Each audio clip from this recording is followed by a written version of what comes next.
देशद्रोह या राजद्रोह को अपराध बनाने वाली आईपीसी की धारा 124 ए की संवैधानिक वैधता की सुप्रीम कोर्ट में सुनवाई जारी है।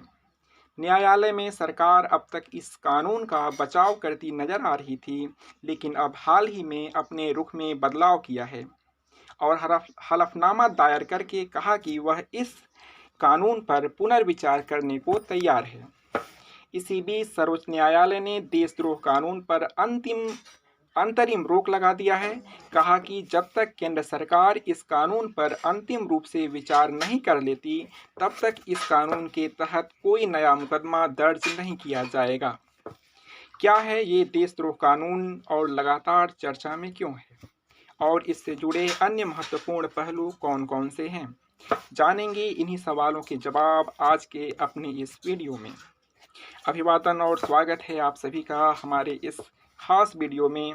मेरा नाम है सूर्य प्रकाश और आप देख रहे हैं अपना यूट्यूब चैनल नवविद्या ज्योति।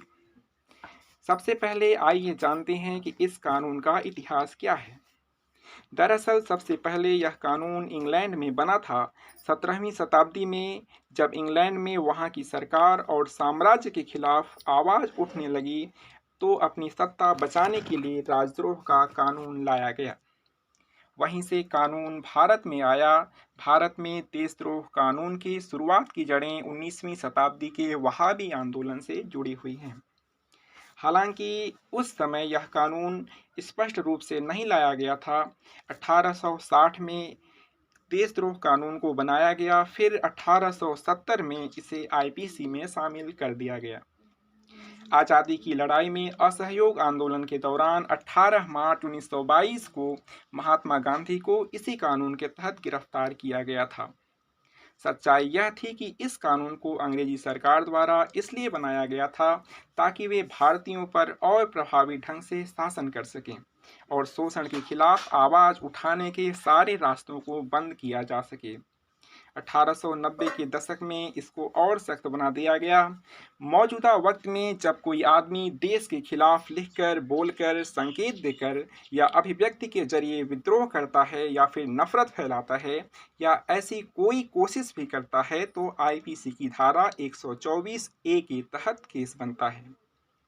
अगर कोई व्यक्ति इस कानून के तहत दोषी पाया जाता है तो उसे उम्र कैद की सजा हो सकती है। देशद्रोह एक गैर जमानती अपराध है। इस कानून के तहत दोषी को कभी सरकारी नौकरी नहीं मिल सकती है। यदि आपके मन में यह आ रहा कि देशद्रोह करने वाले को दंडित करने में गलत क्या है और इस कानून के दुरुपयोग पर कैसे सवाल उठाया जाता है, क्यों सवाल उठाया जा रहा है कि इस कानून का दुरुपयोग किया जा रहा है, तो आइए समझते हैं इस तथ्य को।